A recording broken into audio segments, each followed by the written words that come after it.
Hello and welcome to the Church Podcast, where we talk to church people about church things. I'm your host, Ben Young. Join me on this adventure as we talk with amazing church members, helps ministers, leaders, and pastors as they share their insight and wisdom on church and ministry. Hello, everyone. Thank you again for joining me on the Church Podcast. I'm so excited for this show. We have some very special guests today. Yes, I say guests. Our friends James and Macy Cochran. They have been married for 27 years. They have 2 kids, and they have their first grandkid just turned 1, right? They have done everything from nursery to middle school ministry. They've been on prayer teams, led prayer teams. They've led marriage ministry, and I'm selling it short, so I'm going to have them talk about a lot what they've done. They've led the marriage ministry at Christ Temple Church for going on 8 years or more. So everybody, please welcome my friends James and Macy Cochran. Thank you all so much for joining. Yes, we're so excited to be here with you all. Yeah, thanks for asking us. Yes. Absolutely. I mean, this is really cool because, one of the things, and my wife's in here with us too. She's so great to help me think of things. But you all are actually, so when we lived in Tulsa and when we were moving, you all are the first people, I think. My wife, Jessica, you found out about the marriage conference, right? She was following Christ Temple, right, on Instagram. She's like, well, they're like having like a marriage conference. And so we got in, like we submitted our information, and I think Macy, you called, and you and James were driving somewhere. So you are like literally the first people that we talked to, and the first people that we met. And because of you all, you are over the marriage ministry. We met you all, but all of our friends. We had a marriage retreat shortly after that. Yes. We moved, and we did that marriage retreat, and like we met like all our such good friends there, and it was awesome. So that's kind of cool that you guys are on here being part of this and being able to talk and share your wisdom. So I remember when we talked to you guys the first time, just being very encouraged and a bit blown away with, we when we talked to you guys, your story of we're just moving to West Virginia from Tulsa with no real provision, and so you were really moving here on faith. And I just remember thinking, like, how nice would it be if more people just did things on a word from God versus a promise from a company or a person? And I found it very encouraging. We were really excited to meet you all, and just after hearing your story, I knew I was blessed by it for sure. Yeah, absolutely. Well, thank you so much. We are so glad to be here, and we're so excited to hear from you all. So tell me, how did you get started in marriage ministry, or even before that? How did you start getting involved and doing things there at Christ Temple Church? Yeah, it's evolved a bit. We started out helping with premarital at the church. And we were I was in Heaven Scene with a lady named Bobby Young from Christ Temple. Yeah. And we were just talking about life and things, and we were talking about marriage, and of course I've always been really excited about my marriage. After God kind of straightened me out on some things, it became a very exciting thing. Yeah. And just talking to Bobby, and she had asked me if I'd ever would consider doing some premarital enrichment classes with people, and so I talked to Macy about it, and we decided to do that. It was also a time for me in my life when I had just come out of a season of I learned about being comfortable and what that really meant. And Pastor Chuck had said something it was some time before this, where it was a statement. He said, "If you're always comfortable, you're never growing." Wow. And when he said that to me, I looked at my life and was like, well, I'm always comfortable. Yeah. Because I'm someone who's very much naturally an introvert. I don't like crowds. I don't like talking to groups. And anytime something came up, it was not me. I just said no all the time until he said that, and I really started looking at how I was really not growing. And I thought, I'm just start saying yes to things that I believe God is putting in my path. And it was not long after this, I think our pastor's wife, Jamie, had asked me if I would help with a children's ministry. And it was just on Wednesday nights, I was just helping a guy. Mm-hmm. And I like, okay, I will. It was just the boys' middle school class. And I showed up, and the other guy didn't. Wow. And so it was just me for the whole time. I mean, he was moving. Not long after that, he actually moved. So that was how I kind of got started in helping with things. And of course, Macy, she's the opposite of me. She is always talking to people and very extroverted and was always helping out in any way possible in the church.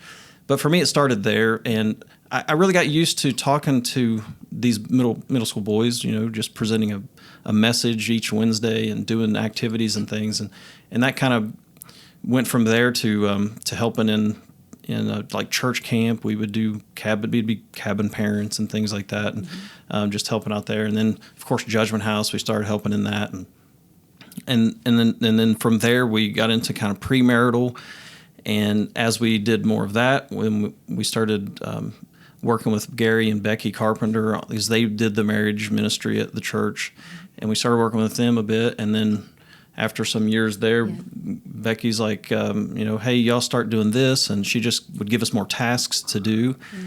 And that led into, they kind of built a team, and then they're like, well, hey, we're out, and so we started helping lead the team, and then our premarital kind of morphed into, we'll help some people that may be in crisis, and so we do a little bit of all of it now. Some crisis counseling, I should say. Maybe I wouldn't say counseling, maybe mediation versus that. I like to say we mentor couples. Yeah, mentoring, marriage mentoring is probably a good way to put it. Yeah. And so that's where I did. Yeah. For me, it's more of I've never thought of any of it as necessarily serving in ministry. I know that's that's kind of the terminology we use, but for me, it's more of it just comes from relationship with God. Like He's put things in us, and when that just kind of flows out, it overflows into other people's lives, and it's kind of wherever you are is what happens. It just. We call it ministry, but it's really more of just an overflow. Yeah. Well, it's funny because we were just talking about this, and I almost wish we would have started recording. I wasn't ready yet. I was still patching in cables, but we were talking about that, about ministry and about exactly what you're saying. We were talking about how it's about relationship with Jesus, and I don't want to mean to get heavy into it right at the get-go, but we were saying I think you had mentioned okay, how many people would you be doing ministry? I'm holding up the quote hands. If it was unseen, or why are you doing ministry? And I'm not trying to pick on people, but I think I think this day and age, especially with social media and everything is a presence, a social media presence and things like that. And I'm not. I'd be very, very careful with what I'm saying, because I'm not saying there are all these people out there doing these bad things for attention, not bad things, or trying to get attention. But I think it is a place where you have to look and say, hey, let's get back to basics, and let's make sure, why am I doing what I'm doing? And I love the way you said that. You've never even saying that, hey, tell me about your start in ministry, but you all don't think, oh yeah, this is what we do in ministry. That's just who you are. Yes. And that's your heart. Yes. And that's out of your relationship with Jesus.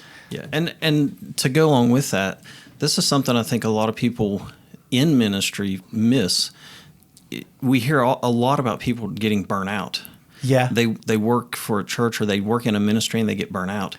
And we don't. And the reason we don't is it's not something we're trying to do. Yeah. It's just something we're being. Yeah. So I know we've had people at the church come and say, hey, because there were times where we've met different couples every day of the week. Yeah. Wow. And we've had people say, hey, is this too much? We don't want you guys to get burnt out. And every time I've had to say, listen, you don't understand. We aren't doing this out of an obligation or out of you've talked us into it. We're doing this from a place of overflow. Our marriage, overflows. Because we've been obedient to God, not because we've always been right. I missed it. I think part of the reason we're in marriage ministry is I missed it for so many years. And when God finally straightened me out on it, I was like, wow, this is fantastic. We should share this with people. Right? Oh, wow. And so, we share a lot of things we did wrong, a lot of things we got right, but it's always from a place of overflow. It's not, we're not trying to be something we just aren't anyway. Yeah. And so it's you just don't get burnt out doing it. Yeah. Wow. That is awesome. That's so great. And I think it's so important because that's another big thing, that I've talked about a little bit about that with other guests about burnout and things like that. And it's really funny. It's, I don't know, honey, we probably could say too, it's been a common theme about it's that relationship with Jesus, and with you all having that relationship with one another, and just having, which glorifies Jesus. It's based on God. So I just think that's amazing to think about. Wow. Yeah. And we have, anytime we talk to people about this type of thinking, we use it came to us some time ago. We use this analogy of a tier water fountain, where you have the water starts at the top and it goes to the next level and it just overflows into the next. And if you look at your life and that source of water at the top is your relationship with Christ. Yeah. And that next level down is your spouse. Yeah. And the next layer is your children, if you have children. And the next layer is, whatever's the next priority, the church or work or all those things. You're not doing more effort than just your relationship with Christ. And everything else is benefiting from that. Wow. Right? And but when you mess that up and you say you put work or church or something at the top, everything under it is dry. Yeah. It's not getting anything, right? If you could picture that. Yeah. And so this is the example that we try to live out, or don't try. This is the example we've been living out, is the walk with God personally is first. Yeah. And then with each other, we have a relationship with God together. Yeah. We certainly each have a personal relationship with Him, but then we have that together. And then that just overflowed into our children, and everything else we put our hand to, it just overflows into. So it's not something that we just try to do all the time. Yeah. If that makes sense. Yeah. And if you're okay with me adding right Oh, here. of course. So one of my favorite verses that we stand on is 1 Timothy 3:4-5, where it says, "He must manage his own family well and see that his children obey him, and he must do so in a manner worthy of full respect. If anyone does not know how to manage his own family, how can he take care of God's church?" Wow. That'll preach right there, huh? Well, I think it goes along with that fountain that he just spoke on. And priorities. Priorities, where are your priorities? Yeah. And there's a lot of people that put ministry above family, above spouses, and then they wonder why. Maybe they're successful in their ministry or their career, but they wonder why do my kids hate me, or why does my spouse not here? Or, they've got the priorities out of, and the Bible tells you plainly, this is your priority here. Yeah. Well, that's what's cool. It's like we're not just saying this because this is the thing to say. The Bible talks about it. Right. And it's, I think it's so amazing. And I feel like Jessica and I have talked a lot about this, and I feel like there have been times that I've definitely done that. We put ministry first and just pour yourself into that, or your church or whatever. And that's not the proper order, and that's not what God wants. And I mean, it's important to minister to people, but man, having that relationship with Jesus, having that relationship with your family, man, you have to get those priorities. And I know even in Bible school, they taught that. Our Pastor Hagen, and he's talked about that so many times. He said, I know ministers personally who were successful in ministry, but had kids that wouldn't darken the door of a church because their dad was there for everybody else, but not for them. That's in their words. And I was like, oh, that really hurt my heart. And it really, because of hearing him say that, and just like living life and realizing I really endeavored, even though I haven't, I've messed up from time to time, we've endeavored to do that. It's like, hey, let's keep our priorities right and have that relationship with Jesus, keep our relationship good and healthy, And yeah, that's so important. Well, I mean, in marriage, how often do, like, we know the Word of God, but are we living it? Yes. I think that's the key. And that's something that I probably, failed on for probably, I don't even know, maybe the first 6 or 8 years. But it was like, and I don't keep track because love doesn't keep record of wrong. Yeah. But no, I mean, there was like so often that I would, it was like, I mean, I knew what kind of wife I was supposed to be and how I was, supposed to respond. And I wasn't supposed to nag him, but I constantly did it. And so whenever I really started working on myself, and it's like I'm reading the Word of God, and I go into the living room because I'm really wanting to fix this situation, like right now. And he's saying things like, I just don't want to talk about it right now. Yeah. And I am like, in that moment, I am saying, like, I want to say, like, let's talk about it. Yeah. And instead, it was like I felt in my spirit that verse in Proverbs where it said it's better for man to live on a corner of a rooftop than with a quarrelsome wife. And I'm like, oh, I mean, I like tough love, but God, why do you guys smack me right now?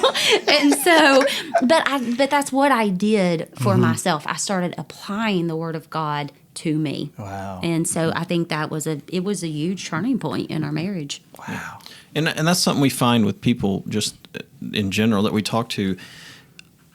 I would say almost every crisis couple we've talked to has a bit of the mentality, well, if they will do this, I will then do this, right? Yeah. And what Macy's describing is more of something that I believe Christ calls us to, which is you don't respond because of them. You do things as unto me, regardless of their response.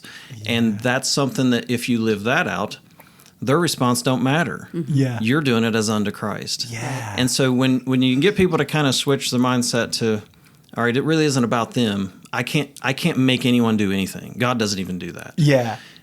I have to fix me, and I can control my response, and with God's help, I will. Yeah. And when you do that your spouse will respond to that. Yeah. And because I can tell you there's been things I have said to Macy where, it was harsh, and it didn't sound loving at all. And when I said it, her response was still very respectful, and I felt convicted and apologized. And said, I shouldn't have done it that way. Yeah. Right? Because she had the right response. Yeah. So this is something that we really try to get people to understand that concept that she's just talking about. Wow. Well, and that's cool too, because you lived it, and you can say, hey, listen, this is how it was, and this is how God spoke to me, and then this is how it changed our marriage. If that makes sense. It's just so cool. It's funny. I'll just add to that. We were we were in a marriage class, and Jessica and I were talking about. I said, one day, like, I gave an example. It's like, man, it's amazing, like, how, like, we were talking one time, we were kind of having a, should you say heated argument or a disagreement? But, it was, not like we were throwing things, but, I was mad. I can't even remember what it was, but it's so funny. Like, okay, I'm going to go take a walk and get away. And I started praying, and I was like, Lord, I just pray that you'll help her with this and help this. And it's actually amazing how God started talking to me about me. Right. And I've heard enough people talk about marriage, and heard you to know, like, to stop and be like, you know what? Yeah, I need to look at me. I don't need to be trying to fix her. Right. And God did the same thing. Like, just made me like stop and think, okay, how can I be better? And like you said, I can't remember which one of you said it just now, but like, I'm doing this unto God, right. And I'm not looking to them as my source. I'm not looking to their response. I'm just doing it because it's the right thing and it's the God thing, and I'm doing it in my relationship with Him. Yes. Yeah. And for me, one of the best pictures of that I've seen comes from the Love and Respect book from Dr. Emerson Eggerichs. I know I said his last name incorrectly. I apologize, but there's a cycle in there he talks about that's the reward cycle, and that's exactly what it is. You love your wife as unto God, regardless of her response. Yeah. And she respects you as unto God, regardless of your response. And it's the easiest thing to say and the hardest thing to live. Wow. It's very difficult to live. I think people will always fail living that out unless they have a daily walk with God. Wow. Because I can tell you, I respond differently to Macy if I've spent some time with God first. Yes. Yeah. Versus, I got up and did my own thing today. Yeah. And then we get into an argument or whatever.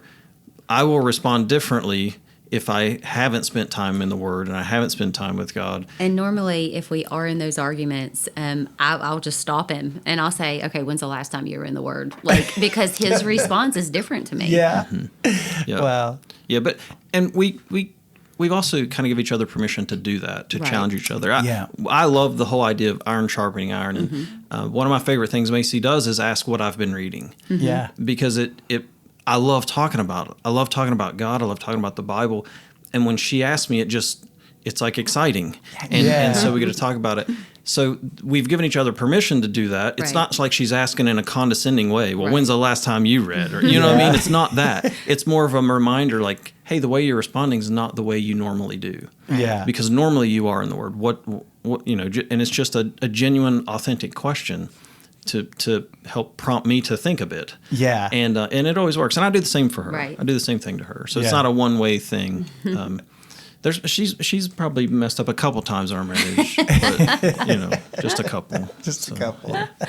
So you all have entered a new season lately, and I want y'all to share a little bit about this, about that, and how it came to be, and just share a little bit about this season that you're in. Sure.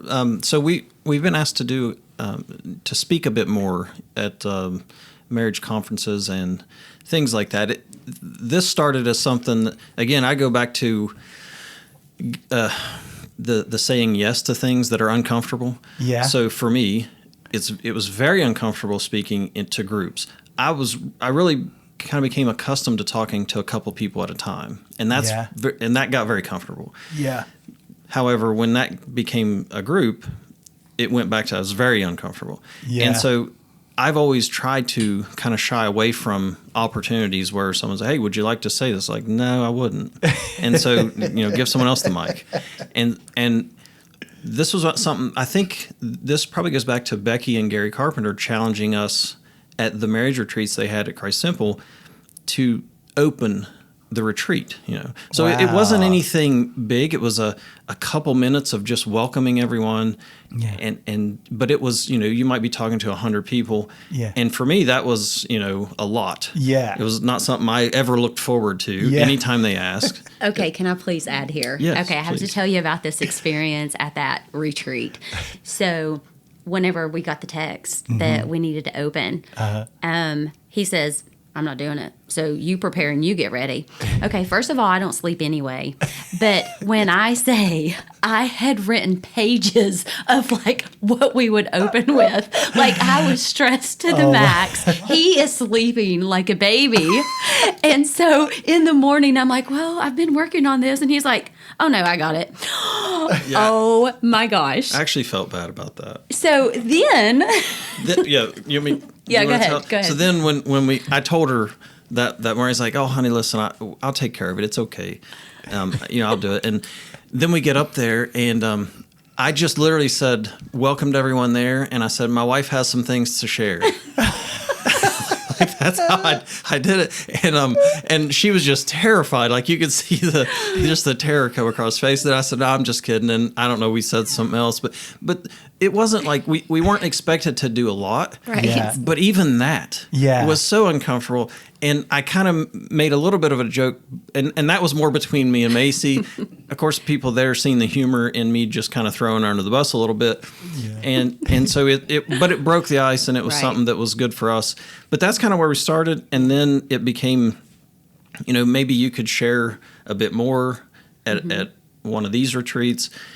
And then we did, a marriage conference at the church, and we shared a little bit, I think, we got, I guess, more into opening up and maybe closing even, just helping do conferences. Then we went to Africa with Sean and Lynette Reed, and that was a whole different experience. We were talking to a few hundred pastors and their wives, and sharing about marriage and sharing about the things with us. And we only had to do a couple sessions. The Reeds did the majority of the sessions. We had to do a couple, and then we did some one-on-one. And we did a lot of one-on-one there with couples, which was fantastic. And then that led to even this year we were asked to do a marriage conference just on our own in Parkersburg at a church there. Tell me a little bit about, you told me that was the first one, about Pastor Chuck talking to you, how you thought, he was. Yeah.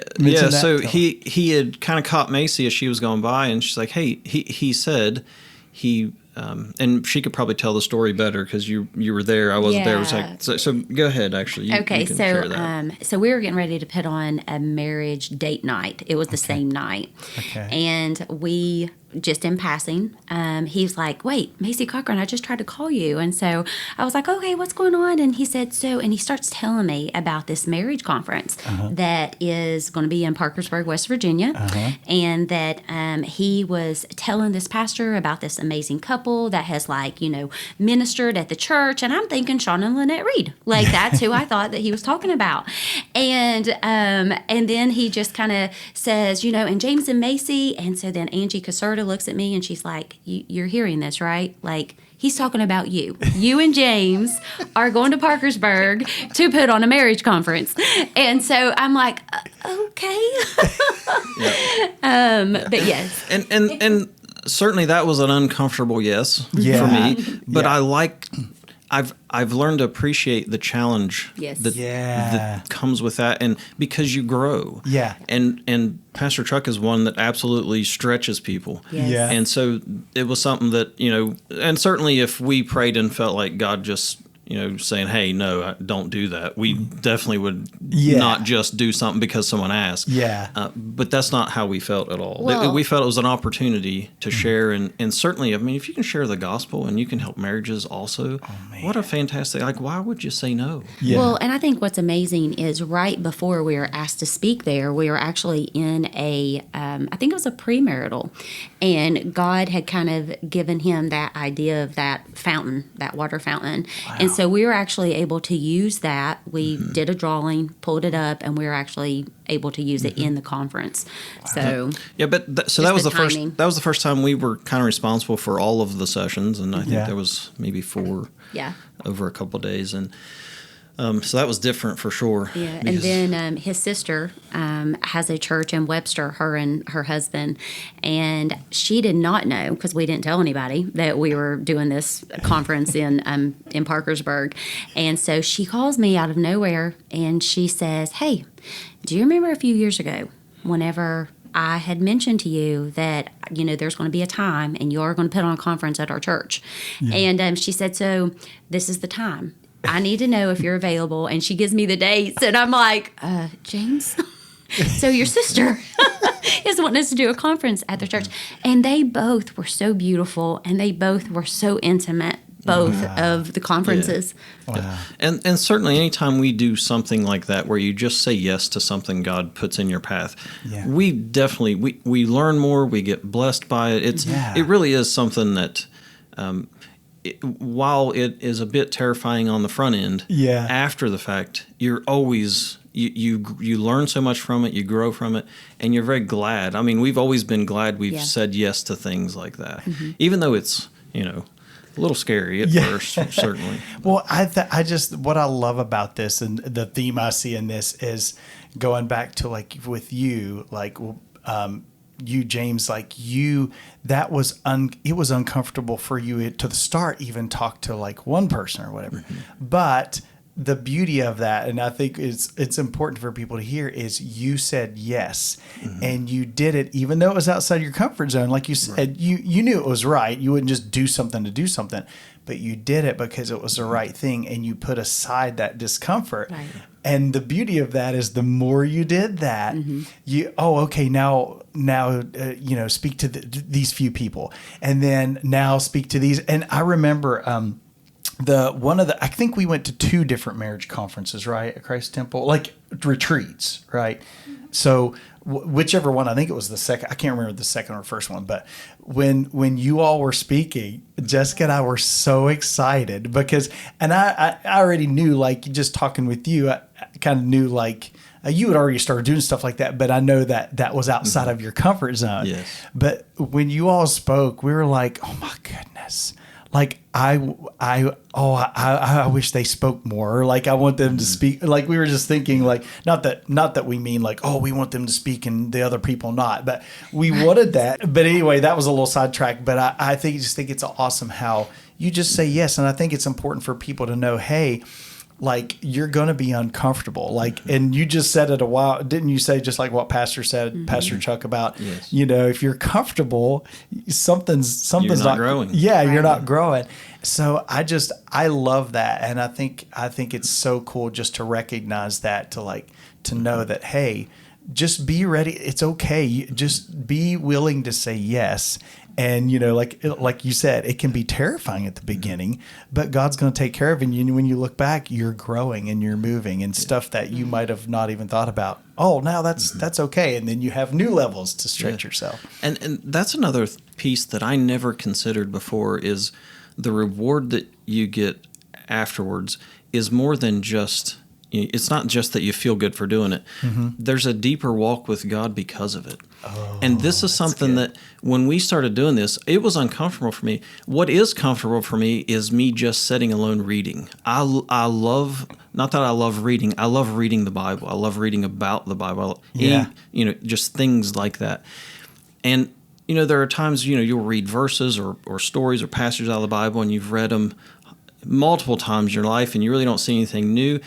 But you've read them, and I can tell you when we started doing this, and it was like the more uncomfortable I was, the more God brought things out in the Bible I'd never seen before. Wow. And when I would read, it would just be like, well, I never asked that question, and why did I never ask it before? Why is it just coming now? I think it's one of the things God rewards you with. Is like, well, since you're willing to give out what I've put in you already, I'm going to drop something new in you. Oh, that's good. Like, for an example, I never considered, if I ask you and said, hey, Job, if you just look at Job, I've read this story tons of times in my life. Yeah. If you looked at that story and you said that, Satan wanted to take everything from Job, and God said, okay, do it, but you can't touch Job. And then you look at it and he took everything, and then you say, well, his wife's there and he's got some friends. Well, why did he leave his wife? And I had a guy tell me once, like, well, he wanted Job to suffer maximum, so he left his wife there, right? And that's a terrible way to look at it. So that's not why. Right? But certainly it's not in the Bible that says specifically, well, you can't take her for this reason, or she's there for this reason. Yeah. And one day I was reading it and just asked the question, why did Satan leave Job's wife? And just from that question, it dawned on me, well, what was God's directive to Satan? Don't touch Job. Well, what's God say? The two become one flesh. Wow. And I never thought about this before. The Word of God is so binding and powerful. Even God didn't even have to say, and don't touch his wife. Satan knows the Word. Yeah. And when he said don't touch Job, he knew he couldn't touch his wife either. So I never even considered this before, but it was a whole other thing of oneness, and it's allowed me to share with couples, listen, the devil can't separate. What God put together, he can't separate. Wow. If you separate, it's your decision. Wow. Right? You can't blame the devil. Now, you'll certainly go through things. Mm-hmm. Absolutely. Yeah. We all do. And the devil hates all of our marriages, and he wants us all to divorce, and so he'll throw things at you for sure. But the divorce isn't him. It's you. Wow. And this was something that I never thought about before until we started doing things like this. Yeah. And I think this is one of those things that for me is like very rewarding. I love when I read the Bible and there's something new or a new question that I've never even considered pops up, and the Lord just leads you into, some answer like this that is very useful, I find. Yeah. So, just as an example. So one of the things I love what you said about that is it makes you realize like how powerful the union of a marriage is. And when you said it's your choice if you decide to walk away or whatever. And it just makes me think of like, hey, I either choose like the flesh or I choose God, you know, Right, and if the word. whatever thing happens in your marriage. So if you just recognize that, like, if the devil will try to throw things out there, but you don't have to take the bait, or you don't have to walk that way. You Right. can stay in God and just stay in love and stay with that relationship that you have with Yeah, Jesus. and certainly, you know, like I said, it's definitely our decision, but it's both of our decisions. And it's one of the saddest things we ever see is a couple where, you know, divorce is on the table, and one of them does not want it, and the other one wants nothing else. Wow. And, you know, it goes back to even God won't make us. Yeah. God doesn't make us serve him. It doesn't make us do anything. Well, you're not going to make your spouse stay with you. If they want divorce, then that's what they'll have. Wow. And that's unfortunate. And that is a very sad thing we see. So it takes both of you making that decision, of course. So it's two people that make the decision. But it's not Satan's decision. Wow. Right? He can't separate you. Yeah. But you certainly can do it yourself. Wow. Yeah. So talk about how having a strong, healthy marriage not only impacts your church, but also impacts your family, your sphere of influence, and even your community. Yes, sure. So this is one of the things I think you don't have to look any beyond Genesis to get the answer to this. Like, you can literally look at the order of creation to see the importance and priority of things. Yeah. And what did God create first? Well, he created man. And so your personal walk with God was created first. Yeah. The second thing was marriage, right? Yeah. And so if it's that important to God that he created it in that order, it should be that important to us. Wow. And then the next thing was children from that marriage. Yeah. And all the other things came after, right? And so for us, if you look at a marriage, the overflow of a marriage in a church, you can't, like, I can't go out at one time and save a nation. Mm-hmm. It's not, like, I don't have a platform, or I couldn't say anything nice enough, but I can help one family. Right. I can help one couple. Wow. And if I help one couple and they do the same thing, then you have this exponential growth. And then, you know, if everyone did that, you would change a nation very quickly. And the devil knows this. He knows that family is really what changes nations. Yeah. It's the way your nation, you know, will go, how the family goes. Yeah. And so if he can destroy the family, well, he'll destroy a nation or a church. Something that I love to say is a strong marriage builds a strong family that leaves a legacy. Wow. Yes. Wow. And it's very true. I mean, it starts in your home. Mm-hmm. And then you think of the ripple effect just in our home and the lives that we live, that our children see. They're both married. They both plan to have big families. And so you're leaving a legacy. Yeah. Yeah. And there's so many studies out there. I just heard one the other day. I don't even remember what it was on. They were just looking at the lives of two individuals. They were both in New York. One was very, I believe he was a Christian and just a decent person. The other one was a criminal type, right? Okay. And this was someone, you know, years back, where they can look at generations from them. Yeah. And in one of them, they talked about, you know, the guy that was just a wholesome, good Christian guy. He had, in his lineage, he had, like, it was a ridiculous amount of goodness. Like, there was like 60 doctors and a bunch of just good people and families, and it just really multiplied. And the other guy, he was kind of responsible for a string of murderers and criminals, and really because of his choices. And so this is something like that. Your marriage is a ripple. Yeah. I mean, it's like a stone cast in a lake in time, right? And you may not even realize it. This is something I see in my own family. I've talked about this with people a lot of times. The Cochran name, where I grew up, was terrible. Wow. You know, a few decades back, you know, it was awful for a long time. The Cochrans came from Scotland. They were terrible people.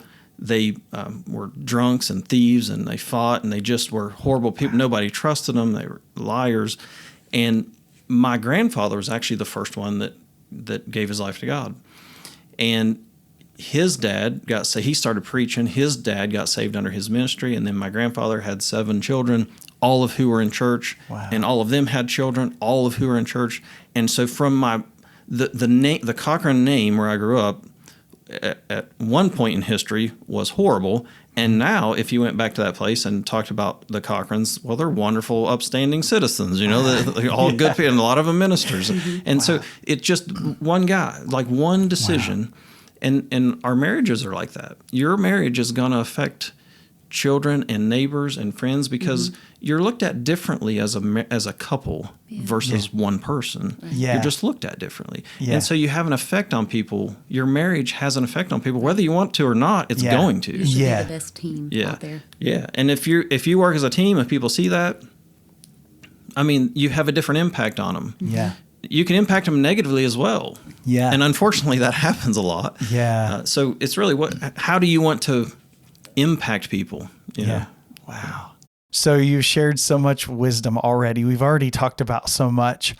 What would be, if you had an opportunity to sum it up, or one thing or things that you would tell couples that would be important? Yeah, sure. That's a really good question. I'm glad you asked it, because this is something I think is, I would say a couple of things. One, I think we go into marriage a lot of times with the wrong perception. Mm-hmm. We think, and largely due to our culture from Hollywood, we think, it's got to be perfect, or we married the wrong person, right? So when the Bible tells us, Paul talking to the Corinthians says, hey, he even recommends, if you don't need to, don't get married.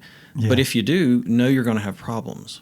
Wow. And we go into marriage thinking we're not going to have problems, right? Because I've married the right one. Yeah. And then you get in there and you have some issues, and you're like, well, I guess I didn't marry the right one. Well, no, you did. Yeah. You're who you should be with. Yeah. But you're going to have some issues. You're two humans. And so first, I think the perception that knowing you're going to go through some stuff, and that's okay, is one. And the other thing, I think people tend to think there's this one great thing that's going to make my marriage great. Yeah. And they're always looking for that one thing, and it really isn't. It's just a summation of all the little things you should be doing.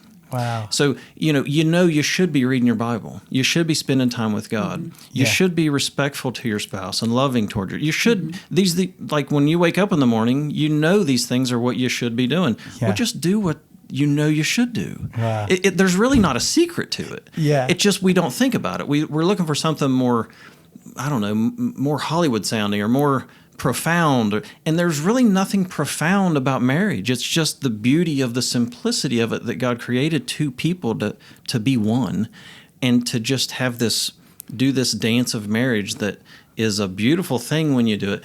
But there's not, I don't think there's a secret or something special. Mm-hmm. For me, the number one thing I've seen that changes marriages is their decision to put God in it and spend time in the Word, praying together.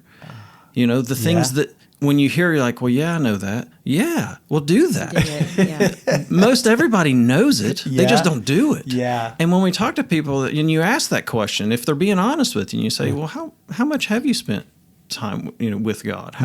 What's your day look like? Right. It's like, well, I haven't really been able to.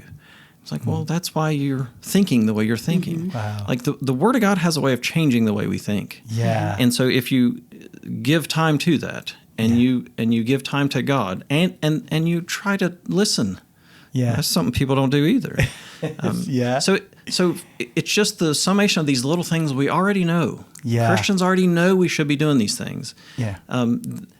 I've not found one profound secret yet that I would say, it has to do be this, your marriage is going to be perfect. Right. That's one Outside thing. of that. Yeah. If you want to Yeah. call that a profound secret, it is to some people. Yeah. They don't know. Yeah.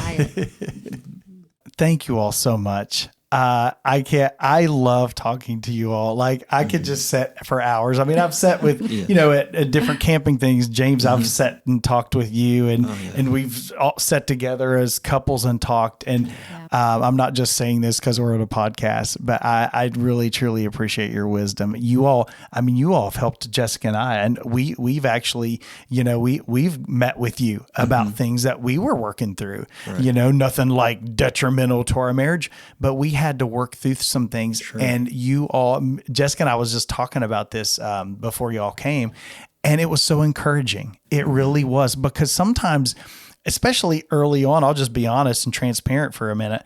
Like early on, small things, even small things can seem so big, and you don't know like what to expect. And I've had those times early on, like working through things. Like I said, I knew we were going to be fine. It wasn't anything like that, but sometimes those little things seem so big, and you all helped to make those things smaller. And it was such an encouragement. So I truly just thank you all so much. And I'm so thankful for your friendship and your wisdom and everything that, you've been to us. So thank you so much. And thank you. I mean, thanks for having us on and getting to talk about things we love to talk about anyway. And I mean, you guys are also encouraging to us, just the way you live your lives and meeting you and your whole story and all of it. So we've all also loved that. It really is fun. You're just fun people to talk to. And I would say some of the things we've shared with you, we tell people all the time, we don't have any, like there's nothing that comes just from James and Macy. There's things that we've learned from marriage conferences and talking with people and reading the Bible. And we learn as much from people we talk to as they ever learn from us. Right. And I think just because we're involved with talking to so many people, when we do talk to someone, they're like, well, there's a lot of wisdom there. Like, well, we've done a lot of things wrong. And so you typically remember the things you've done wrong better. Yeah. And so a lot of the wisdom just came from us messing up. Yeah. But a lot of it has come from paying attention to what people say. Yeah. And conferences we've been to and material we've read. And I would like to take credit for most things we say, but a lot of it just isn't us. It's things God has put in us for sure. But certainly we learn an awful lot from talking to people, and we love doing it. So thank you for giving us an opportunity to talk. Thank you. Thanks for joining us today on the Church Podcast. We would love to hear from you. Email us at thechurchpodcastwithben@gmail.com. And don't forget to like, subscribe, and share with a friend. Once again, thanks for joining us on this journey of the Church Podcast.